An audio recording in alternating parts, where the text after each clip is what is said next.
Unity of Houston is an inclusive church where we seek to understand and live the teachings of Jesus and other spiritual masters. At Unity, we welcome all people from all spiritual paths and every walk of life. We celebrate the diversity of our city and of our world, and we teach love, tolerance, and oneness, seeking to live in harmony with open minds and open hearts. Wherever you are in your spiritual path, you are always welcome at Unity. Join us and discover that the life of your dreams is already within you. Thank you, Kenneth. That was ethereal as usual. I don't get to say that very often. Ethereal as usual, not usually in the same sentence, but for you, it's always true, isn't it? It's always just transcendent. So thank you so much for starting us off in such a beautiful way. Well, this evening, as you know, we're in the second week, in the midst of our second week of our Adventures in Faith and our study of Discover the Power Within You. Reverend Michael gave his talk on Sunday, and we on Wednesday night, last week, Jean Marie followed in his footsteps and gave her version of the same themes that we are tracking with each week. So last week we were really just looking at what Eric Butterworth, the author of Discover the Power Within You, writes about the great discovery of finding that imprisoned splendor within, right? That divinity, that Christ presence. And this week comes the great decision. And what we are asked to do is, what do we do with it? If there is divinity within us, whether we're feeling it or not, whether we believe it or not, whether we remember it half the time or not, how then shall we live? And so I'm calling my evening Living from Inside Out, because I think that is really the simple, shortcut reminder of really how we're supposed to be with this divinity within us. You know, Jesus is our role model, right? He is our way shower, and he models life as the perfect human being. How intimidating is that? Really, I mean it. I mean, his words were etched down on something, on papyrus or something, and then sent down through 2,000 years to us, more or less. Maybe what he said, some of what he said, at least the important things, the things that impacted people, the things that transformed them, the memorable things that really mattered, or the beguiling things that they didn't understand but they could sense were important. Have you not heard those kinds of things, and they stay with you too? That you spend a good part of your life trying to crack the code on that important set of words, right? And so thinking that Jesus is our way shower implies that we are following in that pattern and in that footstep.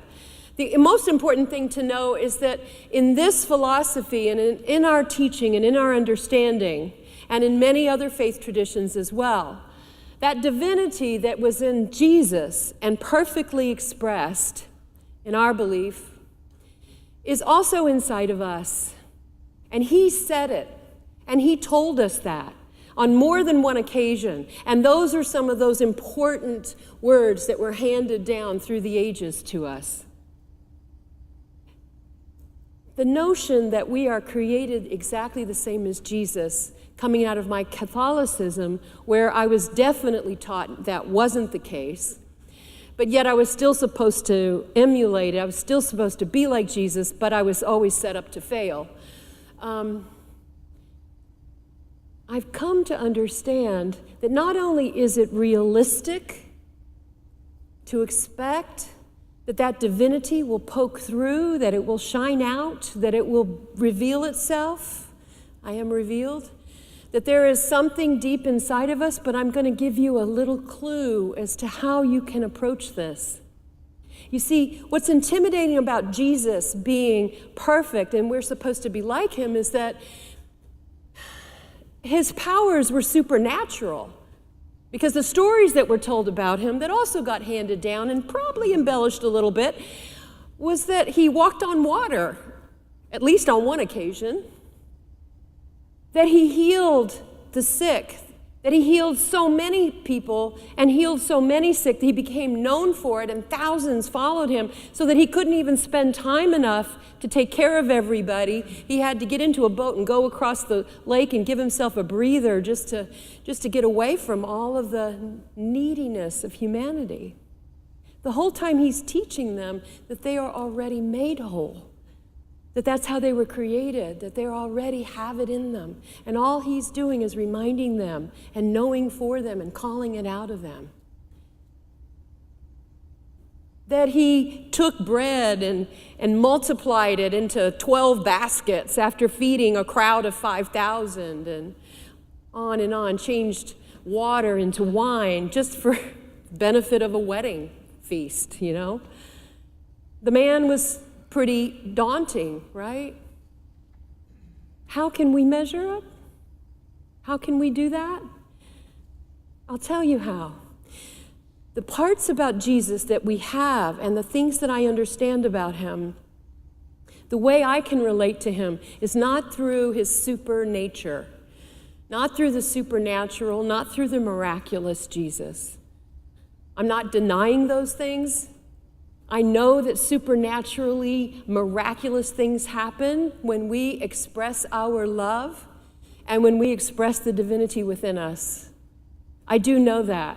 I can think of other kinds of examples in our lives where that has been true. I can think of some things in my own life that I would qualify as being almost supernatural, not by my hand necessarily, but in my life definitely. And how miraculous things can happen. And so what I can use when I think of Jesus is I look at the man and I think of his human nature. And that's when I can get close. And that's when I can feel my connection to something. And here's the other thing. Jesus told us this, and I believe this, that this divinity within us is a natural part of us. It is not an exceptional part of us. It is not a secreted away part of us. It is an available part of us that is ever reaching through our skin and trying to show itself and call us higher when we are thinking lower thoughts, the part that would put bigger words in our mouths than we might want to speak, that nudge us and push us to forgive and to let go and to do the right thing and to agitate for justice in our lives and in the lives of others or in our world, whatever it is. That there's something in us that is ever calling us a little higher and a little bit bigger than we would settle for. I believe it is a natural part of us. And you know, when I can think of the natural part of me, I get a little closer to being able to express it. See, as a perfectionist, I had a false sense of what perfect meant. And what it really meant was flawless and mistake-free and one right way. And that, and it was all determined by my ego judgment about what that was supposed to look like. And so I was forever chasing an unattainable goal because the goal itself was arbitrary. It really had no bearing on a real world. What I also know is that nature itself, walking outside of these walls out there, I see perfection in nature. And let me tell you, no two leaves are the same. If it were perfect the way my ego would have, they would be cookie cutter. They would superimpose on each other. They would look identical. That would be perfection to my ego. But not to the nature of God that is ever creative, ever making a new piece of life that will dry up and blow away this fall.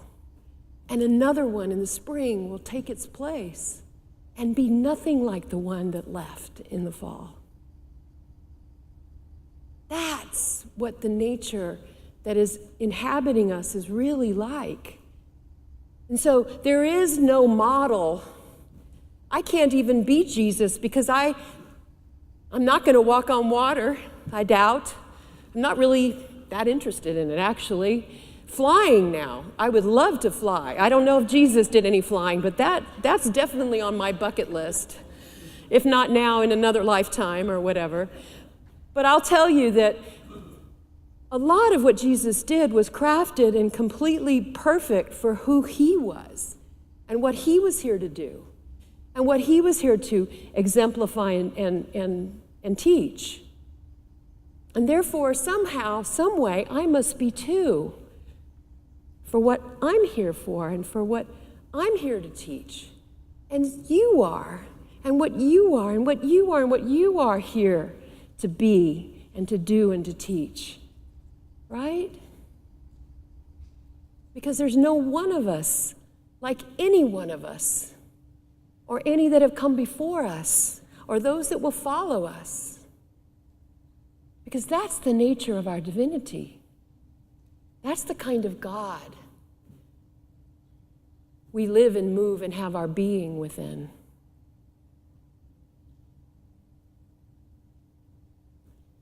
In embracing my messy, uneven humanity, I have discovered that my true perfection is within. And it's not special, it's just mine. And so if I think about the natural way to express divinity, I think back to Jesus and how he became enlightened. And I think of the Buddha, Siddhartha Gautama, who both were questing men, called by something ineffable, something within them, a drive that drove Jesus out into the desert and Siddhartha underneath a Bodhi tree to sit and meditate, to pray and fast, and to, above all, meet their demons. And what were their demons? Their temptations? The ego judgment mind that would keep them small and limited and powerless and try to corrupt them into believing that something outside of them would fulfill them or would be the answer or would make them more. And at each turn, they each turned away from that. And in that moment, stripped of that illusion, their divinity and radiance began to shine. And Jesus became known as Jesus the Christ. And Siddhartha Gautama became known as the Buddha. Awakened, naturally divine. They could teach by their beingness as much as by their words. In the Gospel of Thomas, there's a saying, Jesus says, "The kingdom of the Father is like a woman who's carrying a jar filled with flour.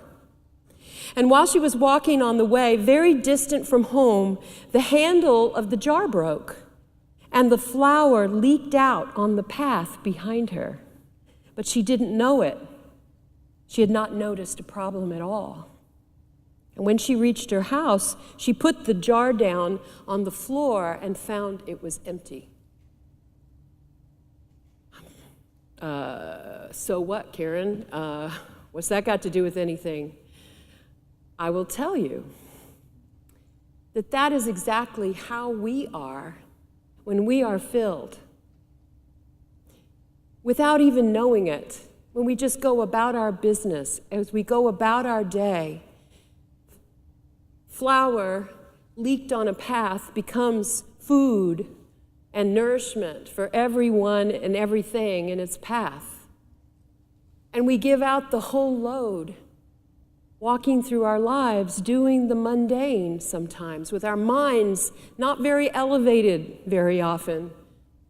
And yet here we are through our beingness, when we are at peace, or when we feel love, or when we are compassionate, or when we are willing to forgive or to let go or to understand.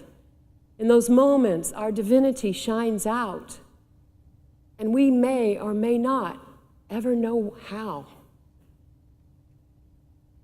So I'm discovering that in my own spiritual journey of over 30 years, that I now see that I am becoming more like Jesus. Yes, I just said that out loud. Yes, I really am. I am not Jesus, and I'm not doing his life. I don't want to, there's a lot of parts of his life I'm not wild about, so I don't want anything to do with some of that. But I'll tell you that I am identifying more and more in the trajectory of my life, in other words, where I was and where I am now, that I see it now. And I see how more and more of the time I'm willing to spend in higher and higher vibrations of life, love, wisdom, understanding, forgiveness. I'm willing to be there because I know it's the payoff. And I'll tell you what else, it becomes easier and easier and more natural. Because I don't choose the drama and the crap. Can I say that on live stream? I don't know. That I don't choose those things in my life anymore. And I know that I don't want to live like that. I want to live in peace. I want to live in love. I want to let go. I want to forgive. I want to not hold resentments. I want to get over it as quickly as I can for my own sake. And then, when I wake up a little bit further, to bless the world.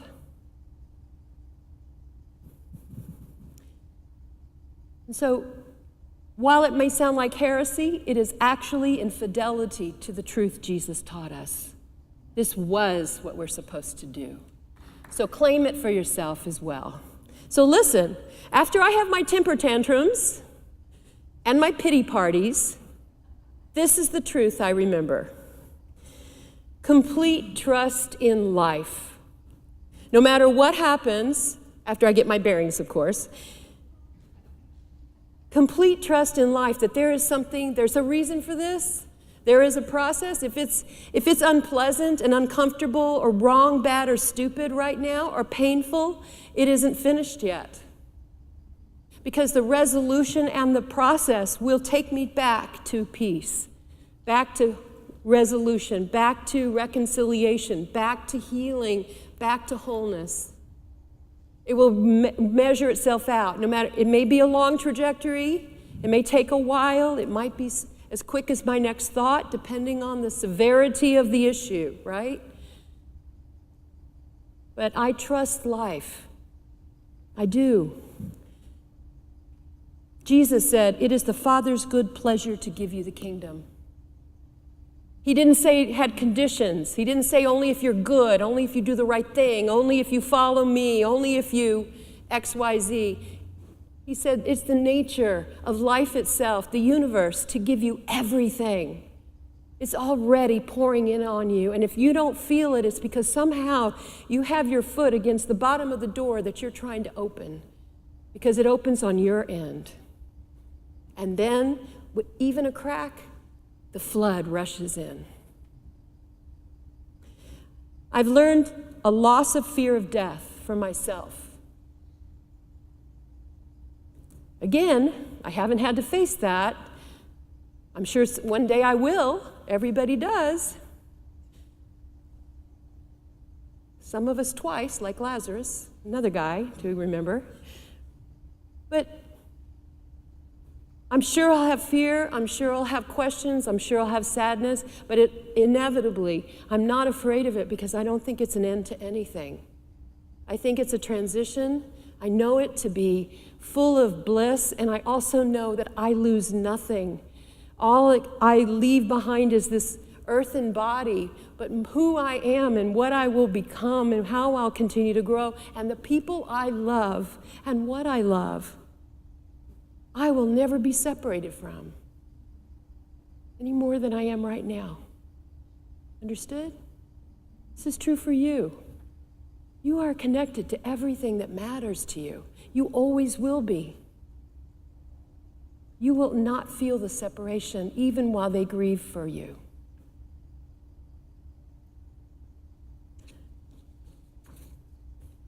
Now, letting go of my fear of death for my loved ones, however, still working on that one. And I haven't practiced bringing anybody back to life yet either, so I don't know about that. I understand why Jesus, who could do it, apparently did it. Because the separation is so great. Not because he didn't remember that there is no death, but it is one of the hardest things to let go of are people we love, right? So we can forgive him that weakness. Feeling the peace that passes understanding that is ever within my heart. I know that to be true, even when I'm all wrapped up in the stuff that's going wrong here, all the things that are upside down and inside out, and things that shouldn't be happening, and how long is this going to go on? When I feel all caught up, when I'm angry, when I'm upset, when it seems unfair, when I remember, when I wake up, I just have to bring my attention back down into the center of my heart, and already there's a bedrock of peace. And I can drop down into it now. And I can get away from everything and go sit quietly somewhere and play some music that reminds me of someplace far away, something deep within me. And when I touch that, I rest in that peace that passes all understanding. You know why it has that name? Because it doesn't make any sense. It's past your understanding. It has no bearing on anything out here because it's not relative. And it's not dependent on conditions. It always exists because it comes from an infinite source. It is eternal peace. And we are all bearers of that. Jesus said, "Peace I leave with you.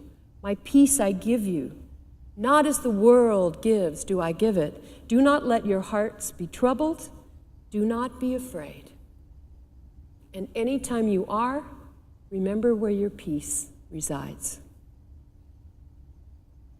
I have learned to embrace the three faces of God. God the good, everywhere present, is what we teach.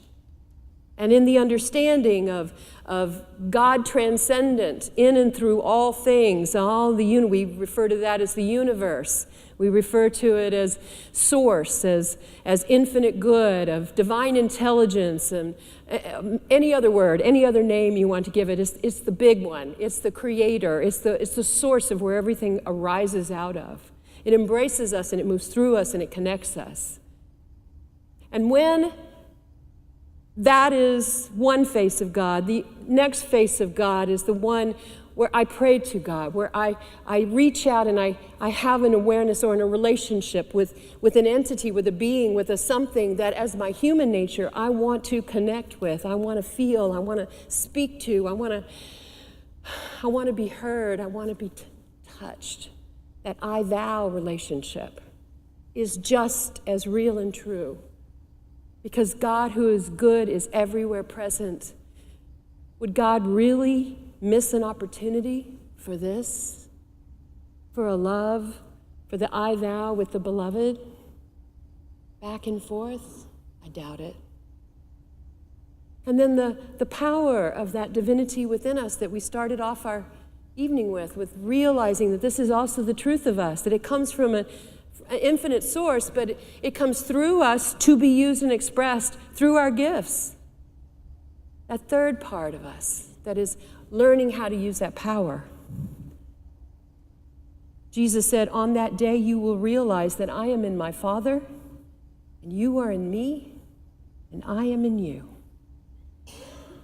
The kingdom of heaven is all around you and in the midst of you." He taught us that. I remember in my best mind that there is innocence in those I have challenges with. Remove the plank from your own eye first, then you can see the speck in your brother's eye. That's what Jesus reminded us. Just like us, one another, in our messy humanity, in our messiness, in our uneven, in our imperfection of humans, there is a perfection. And the deal is, there is also an innocence that starts from that. We're always doing the best we know how at any given time with what we know how to manage in the world, with the set of beliefs that we have. This is who we are. And if I can find compassion for someone else, I can find compassion for myself. And if I can find compassion for myself, I can find compassion for you. And that's how we're made. That's the natural truth of it. Forgiveness is my tool and my power for freedom and healing. Practicing using forgiveness is the deal. I give to you the keys to the kingdom, Jesus said. Whose sins you forgive, they are forgiven. Whose sins you retain, they are retained. Where? Right here. I'm the one that has to forgive. I have to let go. I have to accept. I have to feel in order to be freed. That's my tool. God doesn't need to do that. God sees nothing but love, innocence and love, unconditional in the way we were made. My ego, on the other hand, has other ideas, and that's what I have to work through and forgive. Finally, love is the power of my true nature and the mission of my life. I know that. There's no exception. Love one another as I have loved you, Jesus told his disciples and all of us. And finally, discerning and living from the purpose of my soul makes every moment I live extra, or icing on the top. In other words, it doesn't matter how long you do what you know you're here to do. The moment you do it, you are complete. And every moment after that is icing on the cake. You can't add to perfection. It is eternal, it is powerful. Jesus said, before Abraham was, I am. And he said, it is for this that I've come into the world, that they may have life and have it abundantly. He knew his purpose. I'm going to close with this. The 12 promises of Alcoholics Anonymous. These are people who've made a daily practice of rigorous self-honesty and forgiveness of self and others. Listen to what they have learned. And the way they've learned it is not because somebody told them, but because they worked the steps of forgiveness, amends, and rigorous self-honesty, and they have come into the experience I'm about to describe. If we are painstaking about this phase of development, we will be amazed before we are halfway through. We are going to know a new freedom and a new happiness.